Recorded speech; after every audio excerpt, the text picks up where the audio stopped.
வணக்கம். அஸ்ஸலாமு அலைக்கும். அரசியல் இது எங்கட பொருளாதாரம்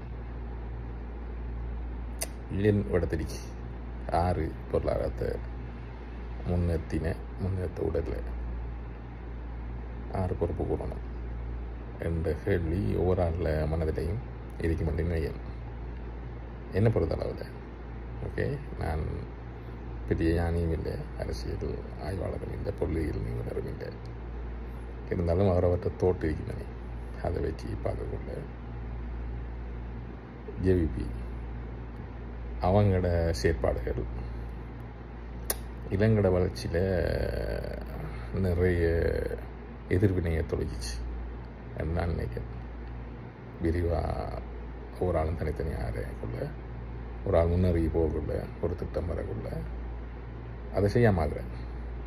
அதை ஆரம்பித்து போகக்குள்ள செய்யாமாகிறேன். உதாரணம் ப்ரைவேட் எஜுகேஷன், எம்சிசி, சகாம்பம், அடுத்து காபர்கள் எல்லாம் ப்ரைவேட்டாக கொடுக்க வேண்டிய உடக்குங்கள், அடுத்து ரேட் அக்ரிமெண்ட்டுகள் ப்ரைவேட்டாக அடிக்கையே போகலாம். அதுக்கு பிறகு 2வது கணிசங்களை கொள்கை. அது என்ன செய்யணும்னா இலங்கையை 2 ஆக்கிச்சு. தமிழ் பேசுகிறாக்கள், சிங்களம் பேசுகிறாக்கள், முஸ்லீம் தமிழையும் சேர்த்து இந்துக்களையும் சேர்த்து பிரித்து அப்படியே ஒரு நாட்டை 2 ஆக்கிச்சு. அப்போ 2 பக்கமாக நாடு ஈடுபடக்குள்ள நாடு முன்னேறிடாது. அப்போ எல்லோரும் ஒரே விஷயில் போகலாம்னு வரலாம். அந்த தனி கொள்கையால் சிங்கள இராணுவமும் புலிகளும் சண்டை பிடிக்க வேண்டி வந்துச்சு. அதில் இலங்கைக்கு நிறைய பொருளாதார நட்டம் வந்துச்சு. 3வது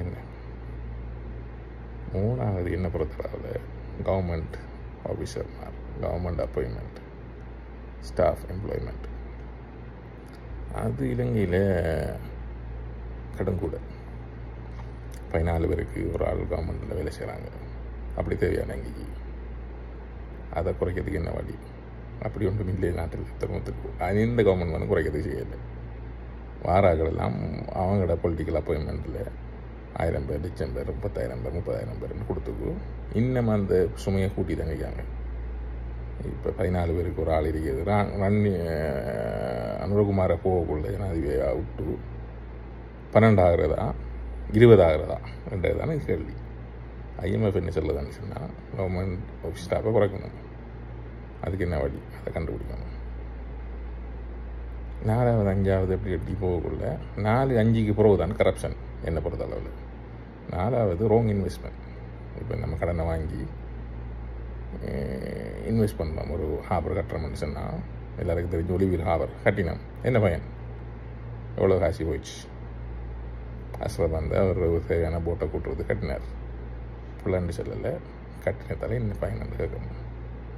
மண்ணாரிப்பு வருது, அதுக்கு கல் போடுறோம், நிவாரணம் கொடுக்கணும். கப்பல் வரலை.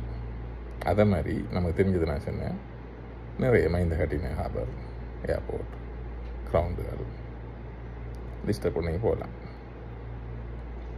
5வது கரப்ஷன் என்னை பொறுத்தவரை. 5வது கரப்ஷன் களவெடுத்த கவர்மெண்ட் என்றால் எம்பிமார் மட்டும் இல்லை, கவர்மெண்ட் ஆஃபீஸர்மார் தான். SLAS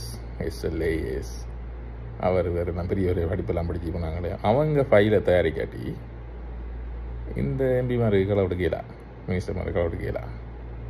அதுக்கு நீங்களாம் உடம்படுவேங்க நினைக்கிறேன். அப்படி 5, 6, 7, 8 அடிக்கி போகலாம். உங்களோட கருத்து என்ன? நம்ம எவ்வளோது நிற்கும், எவ்வளோத போகணும்? இப்போ ஜேவிபி வந்து ஓகே எல்லாத்தையும் செய்கிறாங்க. அந்த சண்டை பிடிச்சதுன்னா செய்கிறாங்க. அது நல்ல நாட்டுக்கு நல்ல. இந்த ஜேவிபி கவர்மெண்ட் இலங்கைக்கு வந்தது உண்மையான மாற்றம். ஏன் மாற்றம்னு சொன்னால் அது அவங்க எதிர்த்து எல்லாத்தையும் அவங்களோடாகவே செய்கிறாங்க. இதுக்கு பிறகு இருக்க மாட்டாங்க. எந்த கவர்மெண்ட் வந்தாலும் இதான் வழி என்று இருக்கு, அந்த வழியிலான்னு போவாங்க. அப்போ உண்மையான நேர்வழியான மாற்றம் கொண்டு வந்திருக்குன்னு நினைக்கிறேன். ஆனால் இருக்க பிரச்சனை இவங்களுக்கு திறன் இல்லை. அந்த டேக்கிள் பண்ணி அந்த கொண்டு போய் செய்கிறதுக்குரிய திறன் திறன் என்று சொல்வது, அறிவு என்று சொல்வது படித்த மட்டுக்கான புத்தகத்தில் இருக்கிறது. அந்த பிரச்சனையை முகம் கொடுத்து பிரச்சனைக்கு சொல்யூஷன் கண்டுபிடிக்க தெரியும். அது கண்டுபிடிக்கிறதுக்கு ஜேவிபி கொஞ்சம் நாளாகும். அது வரைக்கும் நம்ம கொஞ்சம் கஷ்டப்படுவோம். அதால் நிறைய நட்டம் வரும் நமக்கு. அந்த ஒரு ஆள் பழகுள்ள இப்போ கார் ஓடுறாருன்னு என்னங்கன்னா பழகுள்ள இஷ்டப்படுவார். காருடையும் கால் கையும் உடையும் சம்டைம் மத்தாக ஆகலாம், இந்த உயிரும் போகலாம், மத்தாக்கள் உயிரையும் எடுக்கலாம். அப்போ ப்ராப்பராக பழகி எடுக்கணும்னு சொன்னால் நிறைய நாள் எடுக்கும். அதை மாதிரி நிறைய சேதங்களை சந்திச்சு தான் அதை கொண்டு சேர்க்கணும். சேர்ப்பாங்க நினைக்கிறேன். சரியா சேர்க்கறதுக்கு 2029 வந்துடும். அதுக்கிடையில் போட்டு ஆகலாம். ஜேவிபிலேருந்து நாமல்கிட்டையும் சஜித்திட்டையும் போய் சேருவாங்க. ரணிலை நீ காய்ச்சி வேலையிலேயே இப்போ 75 சொன்னால் 48 சொன்னால் 77 சொன்னால் இனி எங்கே அவர் விடுவோம். அப்போ 5 வருஷத்தால் 85 83 கணக்கு அவரை கொண்டு இழுத்துக்கு தெரியத்தான் நேரம் காணும். அவர் வேலை செய்ய மாட்டார்.